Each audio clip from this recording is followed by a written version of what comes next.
بسم اللہ الرحمن الرحیم۔ جوانی چڑھ گئی تو میں گھر دیر سے آنے لگا۔ رات دیر تک گھر سے باہر رہنا اور سارا دن سوئے رہنا معمول بن گیا۔ امی نے بہت منع کیا لیکن میں باز نہ آیا۔ شروع میں وہ میری وجہ سے دیر تک جاگتی رہتی، بعد میں سونے سے پہلے فریج کے اوپر ایک چٹ چپکا کر سو جاتی جس پر کھانے کی نوعیت اور جگہ کے بارے میں لکھا ہوتا تھا۔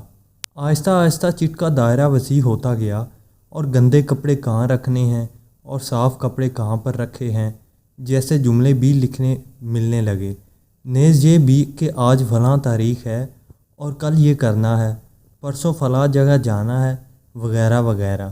یہ سلسلہ کافی عرصہ تک جاری رہا۔ ایک دن میں رات دیر سے آیا، بہت تھکا ہوا تھا، حسب معمول فریج پر چٹ لگائی ہوئی تھی، لیکن بغیر پڑھے میں سیدھا بیڈ پر گیا اور سو گیا۔ صبح سویر والد صاحب کے چیخ کر پکارنے سے آنکھ کھلی۔ ابو کی آنکھوں میں آنسو تھے۔ انہوں نے یہ خبر سنائی کہ بیٹا تمہاری ماں اب اس دنیا میں نہیں رہی۔ میرے تو جیسے پاؤں تلے سے زمین نکل گئی، غم کا ایک پہاڑ جیسے میرے اوپر آ گرا۔ ابھی تو میں نے امی کے لیے یہ کرنا تھا، وہ کرنا تھا۔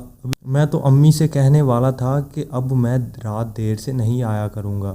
تدفین وغیرہ سے فارغ ہو کر رات کو جب میں نڈھال ہو کر بستر پر دراز ہوا تو اچانک مجھے امی کی رات والی چٹ یاد آ گئی۔